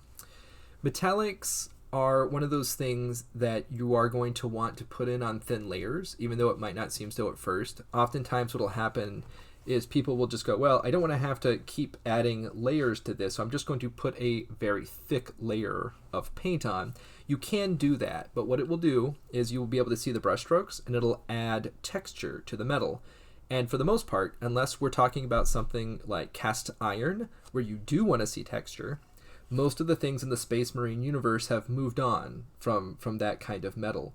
And so you will want to still thin your metallics less than you would a normal base or layer, but you still want to add a little bit of water to it so it will flow, and so you won't see your brush strokes, and so it won't be as grainy. Certain paints are worse than this at others. I would say the Army Painter metallics are a little more grainy than the Citadel metallics, and so you would want to focus adding a little more water to those Army Painter metallics. That way you don't see those brush strokes, and you won't see that texture being added. Unless, of course, you want the texture. And then you can go right from the pot, and you'll definitely see it in there if you do something like that. But yeah, that's kind of thinning down metallics in my opinion. You still need to do it, but maybe a little bit less. And if you're in a hurry, then there are worse things than not thinning your metallics down all the way. All right. I'm going to go ahead and wash out this brush. This very, very sad brush. Yeah, no problem, madam. Wash all of that out. And actually, we're gonna use that material I was talking about. I'm going to bring this for you to look at here. I'm going to remove this palette because we're not going to be using this for a second. And so this is my favorite material to stick on bases. It is Vallejo Earth Texture. It comes in this very large container. Just for reference, you can see kind of the size difference in this. I'm going to raise this up, our palette cam, just a bit so you can get an idea about what's going on here. So, whoop, move that over. So now that's up a little bit. There we go. So you can kind of see the difference in size here. This, I believe, was $14 on Amazon. I can't order this for some reason, so yeah, good times. But on Amazon, or directly from Vallejo, I believe it's $13.95. I've been using this now for 2 years. So, Earth Texture, Brown Earth, this is number 26-219. All of my Necrons are based in this, unless they are the ones from the early 90s. And then, of course, they are the classic Goblin Green with some dry brushed sawdust for realistic looking grass. But In this case, you can see it looks very much like peanut butter. It does not smell or taste like peanut butter, but it looks like it. I'm going to go ahead and use my tool here. So this is one of the tools from Army Painter, and it just allows me to grab this and then put it where I want it. Oftentimes I do use a brush for this, but you can definitely just take this, get it on here, and just scrape it off on the edge, and then you can just work it around, which is what I'm doing here. I'm going to add a little bit of texture to this. I am going to try and keep this round area in the middle as best as I can. And I'm going to try not to get it on the sides, because before I paint the bases, I am going to want to clean that up so that I don't have texture along the outer edge. So you can see I'm just coming in here. I am going to smooth it down just a tad later, but I come in here. And so when you're working with a Citadel one of these, oftentimes you're just thinking, well, I don't want to use too much of this because it costs a lot. But for this, I'm never really afraid of that. I'm always just kind of putting that stuff in, making sure that it is the way I want it, more than trying to save a few bucks here on my modeling supplies.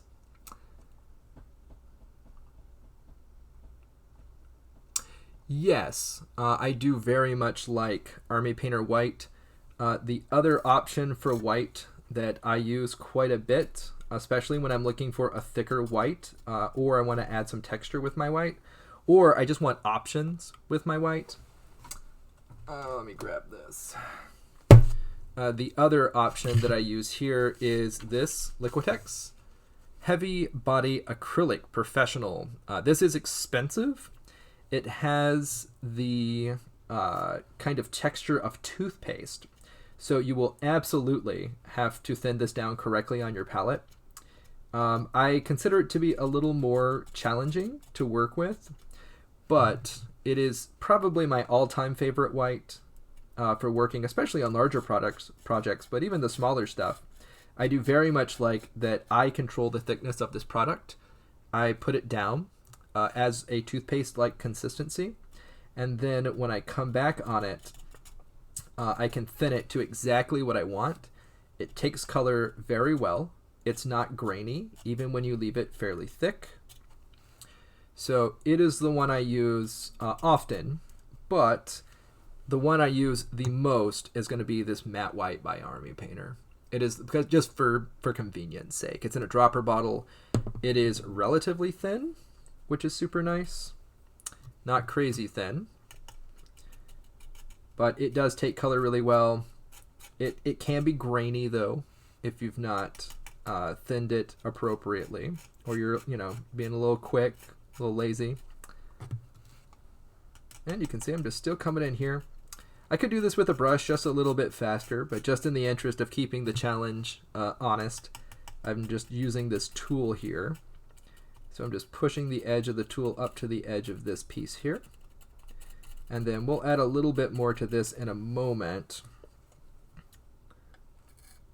And we'll come in and we're actually going to do an OSL effect on this ground as well. Now, I am going to make a good effort to dry this out on stream.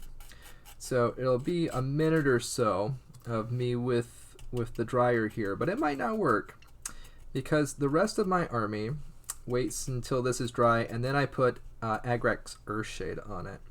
And I am just trying to get a little bit of texture up on this. So you can see they're nice and textured. And now we're going to build up just a hair, and this is probably why it's not going to completely work out for me. But I am going to break the perfect symmetry here of this round piece in the center, just to make this a little more believable. And I think I have enough material on here. I'm going to go ahead and remove this. Now, whenever you use something that is textured like this, you're going to want a sacrificial piece of paper. Do not use this paper over here where you're going to keep wiping your brushes out. You'll pick up this texture, you'll add it to your brush. If it's a nice brush, then you'll start tearing your brush up, but you will apply this to the rest of your model. So this piece of paper is now trash after I have done this. This is not going to be used for anything else. I'm going to remove it from my work area. That's going to keep me from making mistakes. Now I'm going to take this edge, this spade shape here, and I'm going to work some of this onto it, getting rid of this perfect circle, because generally things are not perfect circles, but they will be cooking this land right here. I want to make it look a little more realistic. You know, as realistic as lightning can be, coming out of a giant floating throne piloted by a guy wearing the skin of a star god. Alright, I did touch this right here, so I am going to remove this here with my fingernail. Lightning generally doesn't have sand stuck to it. This is a true fact. So here we are. So now we have our sand here, and I am going to come just back here. I'm going to grab just a touch of this, and I'm going to make sure it's all the way to the edge, all the way around. Otherwise, we will end up seeing this in the end. All right, and we're going to take just a hair more. Move that here. All right, so that looks pretty good to me. And once this is all totally done, we're probably going to end up doing the OSL on this in the next stream, just because of our time here for it to dry. Generally, I would recommend this stuff sitting for like at least an hour, although overnight is generally what I try and do. I'll oftentimes actually base a bunch of models with this and leave them overnight on a shelf. That way this part of it's done, and I can just focus on paint the next day. So, same dealio. We're going to come in with our modeling compound. I'm going to grab a bunch of it here. I'm going to start in an arbitrary location on the edge. I'm going to scrape it off using the edge, and then I'm just going to spread it out, trying to texture it as I go. I'm going to push right up to the edge, and then when I'm ready, I'll add some more in it and break up that circular area. But I want to do it on my terms, which is why I'm pushing right up to the edge of it instead of just kind of going over it right now. Helps me not to get it on the lightning, which, you know, is not where I want to be. Now, this is also an opportunity when you have these kind of interesting effects on your models. It's a great opportunity to think about what you might want to do as far as your own special effects. If you're looking at something that's very gory, you could use, whoop, see, and that's a terrible mistake right there, but we're gonna rectify it real quick. So I'm gonna clean my tool off. I'm gonna come in, and I'm gonna scrape just along. It's nice and wet, so I shouldn't have a problem with this. And I'm gonna remove this right here. Yep, there's never anything that's so wrong that it can't be fixed. I'm just gonna pull this other brush. This is that old brush I was using for water. I'm going to touch the water with it, and I'm going to, like magic, with water on it, I'm just going to wash this. I'm going to wash my lightning. And there we go. So you can see it just pulled it right off, because it still has a water-based acrylic. And that's one of the nice things about this water-based acrylic. I'm not activating the paint below it with this, which is nice. And so now, crisis averted. You can see that's all back together. So there we go. So we can continue on our merry way. All right, grabbing some more, scraping off the edge.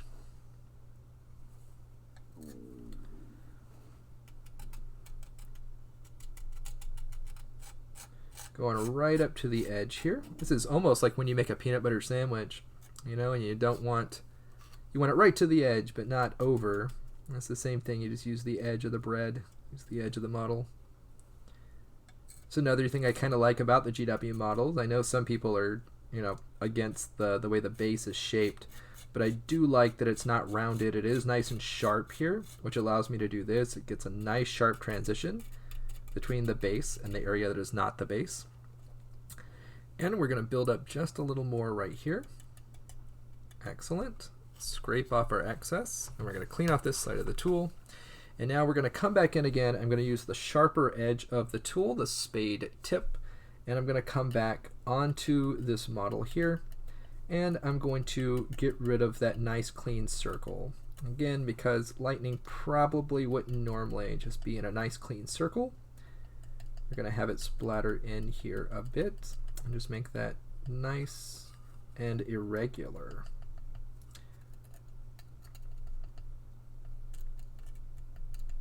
Nope, going right in there. Alright, and now we have another nice irregular strike, a little bit less than the other one, and that's totally fine. Now, just looking in here, I'm looking at this material, and so I want it to have some nice texture for me to work with. Not crazy, this is, you know, not the ocean, but I do want it to have a little bit of texture around. That way, when I come back in with my dry brush in the next episode, this will pick up the stuff that I'm working with, the white that I'm going to put on here and the gray, and we're actually going to OSL from the center out here, from the strike. And so this is why we work mostly at this top area to get that white on here, but we're going to work the same way on the base, and when we get to the main model, we'll do that as well. So now we have our veneers. We have the base is totally done here. For our texture, we are going to end up having to paint this as well. But you can see now how close this is to the actual artwork. And this is just about layering all that in, using the model, letting all of that texture on the model do the work for you, and not having to work for it quite as much. And that is both the beauty and the pain of using essentially only dry brushing and stippling. We're just letting that model do all that work for us. All right. So I'm going to take these veneers and I'm going to put the veneers to the side for the moment because we still have a little bit of time left and I want to use all of our time nice and efficiently. So I'm just going to clean my tool off here. I'm going to put this away and you can see I wiped onto here. That was an oops. So I'm going to go ahead and remove that bit of paper too.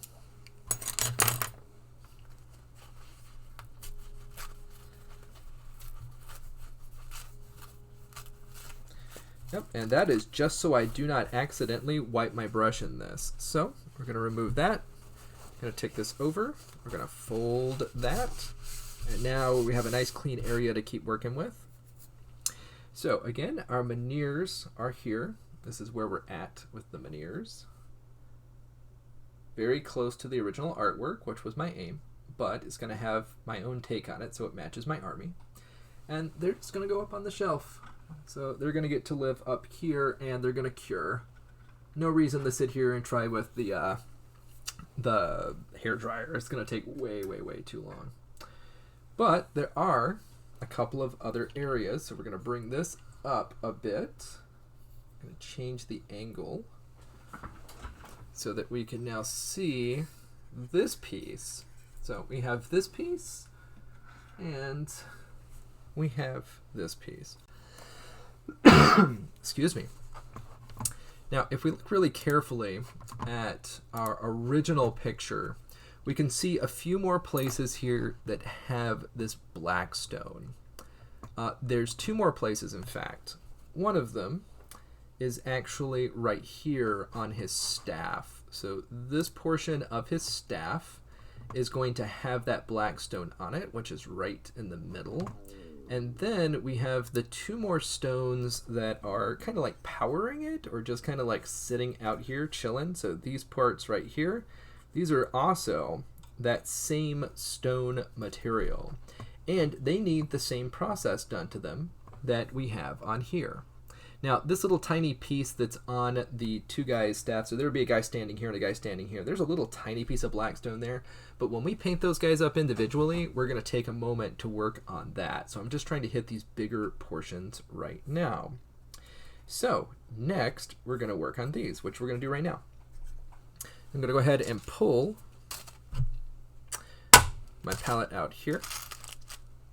And we're going to work right in here because we still have our white here, which is great. We're going to end up doing a series of grays all the way up to white. So we're going to do this in the exact same way that we did the other. It's going to go a little bit faster though. So we have our white here. Let's take a look at this white and see how dry that is. That's a pretty dry white right there. So we're actually just going to wipe that off. And so I do not want something that that's a very dry white there. So we're just going to wipe it off, which we can easily do here. And now that's all gone. And we're going to work in that same little area. So start here with our white. Get a drop of white. Let's go ahead and double check what we're looking at right there. I need to mark the outside of this camera so I can kind of see where the camera is, how the lens is on the camera. All right, and then we're gonna have a drop of black. And this is matte black. This is actually my favorite black. I do not like the Liquitex Heavy Body Acrylic black. It's often just pure black or lamp black are the two that they have. I do not like the texture it has. It has quite a bit of texture to it. And whereas the white, it seems to really work its way out once it's been dried out, or once it's been, not dried out, but once it's been thinned down. The black does not. It seems to keep its texture, which I am not a fan of. So we have in here, we're going to actually bring in a touch of water. So this brush just has water on it. And we're going to mix these in. I'm going to go roughly 50-50 here. Maybe just a little darker than 50-50. Yep. Pull. Yeah, there we go. A little darker than 50-50. So when you're using a brush like this to mix, you are going to need to wash it out. There we go. So that's pretty good right there. I have a good amount to work with. So this is actually more like 60-40, just because I wanted somewhere to go. It's already black, but this 60-40 mix is a little better. I'm just trying to eke a little more out before I wash out my brush.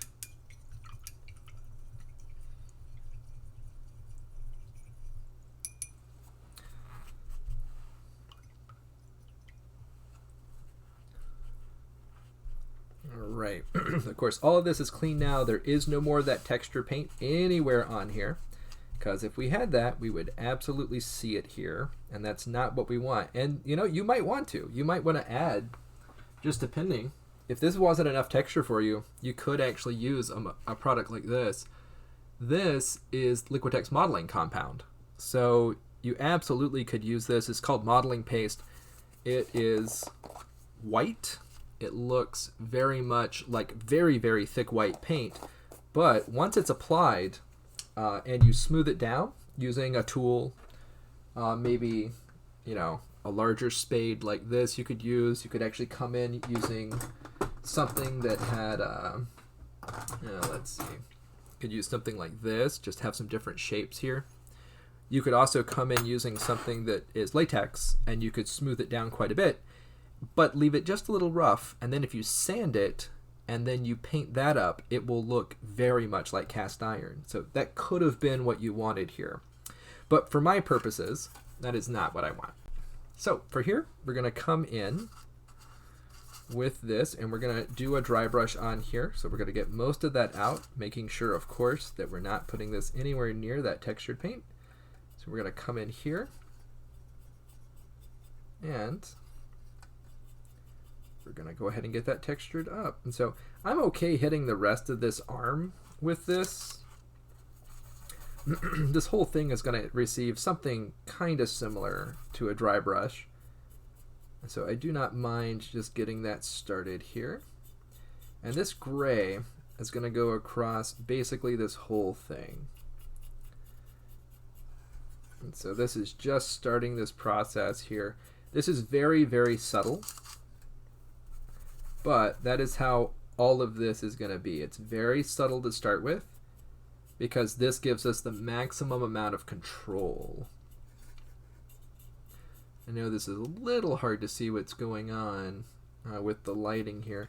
If you can compare the two, you can see that you can just barely make out more of the details on the one on the right than on the one on the left. And we do want to make sure we get the back of this, because this is a large model.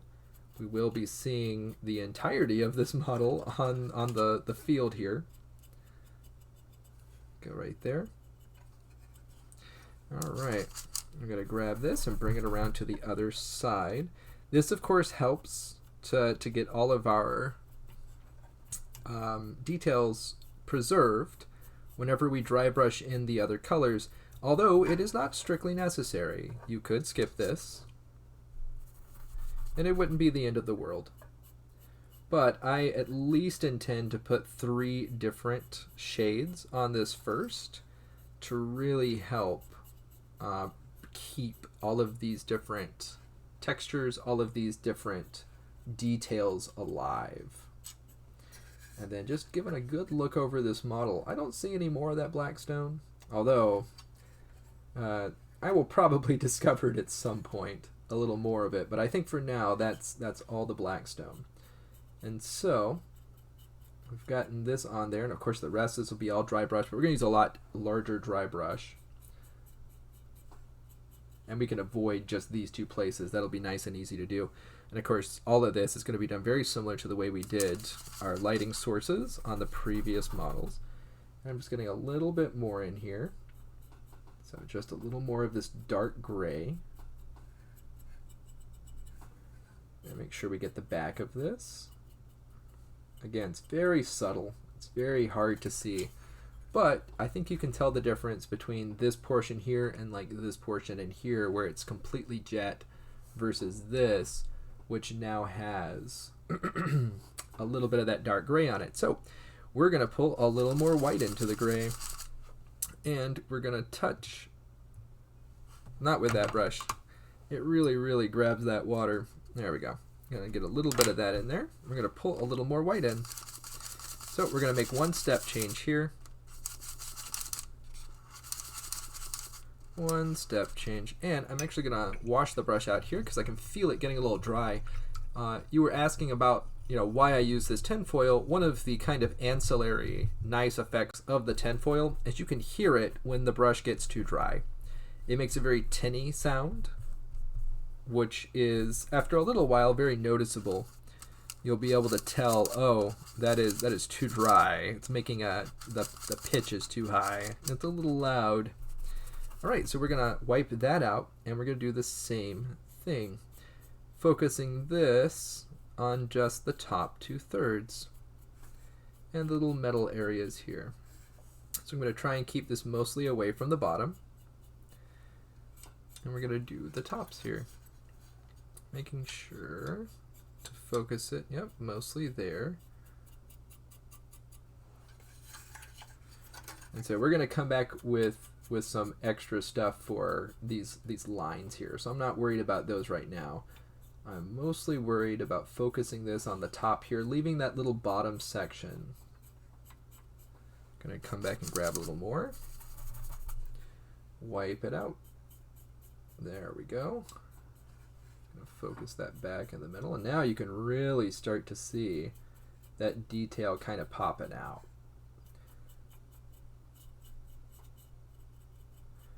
We're focusing mostly on the top section of that small one there. So we're coming back in, always from the top down. We don't want to go from the bottom up because that's going to put the highlight in the wrong place. And I'm just taking care of that as we go. I do want to see this, so I am adding that from an angle here. I just want to pick up a little more, especially in that area for the metal, because that's a very visible area. I do want people to see that texture on there.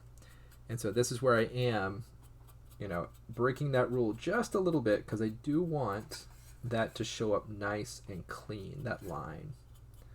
But there's very little paint on this brush, almost none. So there we go. Now it's very obvious now from 2 passes the difference between the undry brushed areas and the dry brushed areas. Again, it's just about taking your time, making sure that you're in control of the paint, and that requires you to take a bunch of passes. Alright, gonna wash the brush out now, remove some more of that, and we're gonna pull a little more water in, because I can see just looking at it here that this is dry. So just about 2 little brushfuls. We're going to pull a little more white paint into that. Grab a little more black, a little more white. So this is our next step change. You can actually see the rings right here. Step changing up. So I'm either going to do one or two more, probably one more after this. And from that, I'm going to take the gray and mix it back into the white, not the other way around. And so for this, I'm actually going to focus on the topmost area and this little exposed area right there. Now this is barely touching the thing. So I don't want any of this on the one in the middle. And we're going to sharpen these edges here. We're going to turn the model. We're going to make sure we get it on here, on this back area, focusing right here and right here.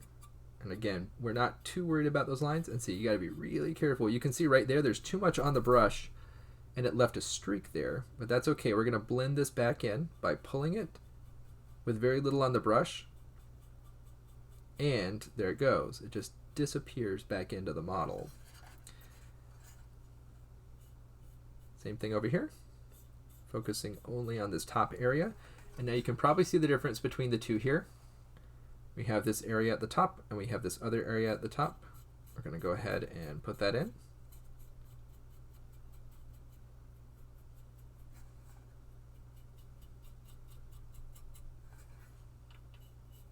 Same thing here. And I'm just making sure I catch this little bit of that, little bit of those hoses. I'm going to sharpen this corner at the top here now. I'm going to turn the model so I can easily get to the back, always top to bottom. And we can see that area right there that I started working on and the other one. So this is where our non-metallics are going to come in, because these are actually going to be being held by these steel colored metallics, and this is working those areas up so that it's darker right around here and around there. Alright, I'm going to come from the edge just a hair right there. I do want that transition, but you can see that's working in pretty nice. So now we are going to go ahead and add some gray to our white. And so we're going to have not pure white, but we're getting closer. The Christmas Battle Force boxes, yes, they have been ordered, and I have been told I will get everything I ordered, at least right now. I do understand that there are some shortages that are going on for these Christmas Battle Force boxes. As it goes, I will have at least one of each, and 4 of the most popular 3, and then 2 of the ones kind of in the middle. So if you have a particular Battle Force box that you want, you should definitely contact me via DM. Let me know that you want one held for you, and then we can have that for you.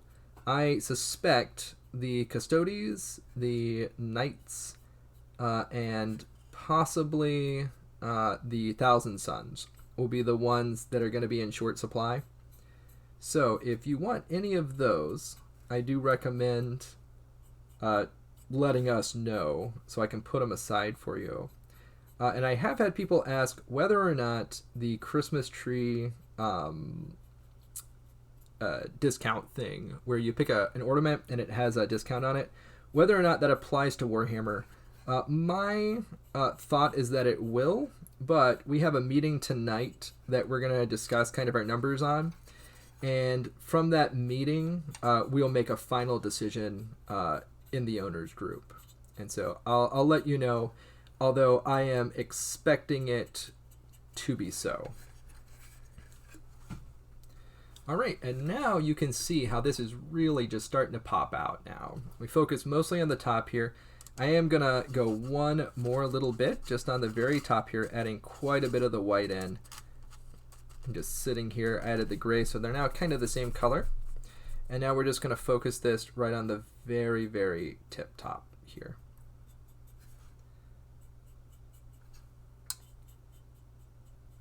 And that was just a little much, so I got to bring it down a little further than I want, but that's okay. Keep in mind, this is just that first bit here. This will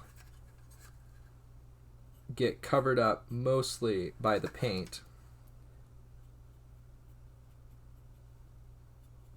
Oh, get me back in the focus here. There we go. There we go, starting from the top. So yes, Battle Force boxes, let me know if you want one held. We can do that for you.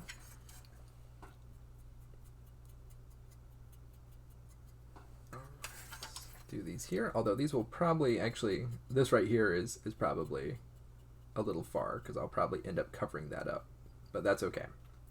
I'd rather have it there and not need it than need it and not have it in this particular case where I can just paint over it. All right.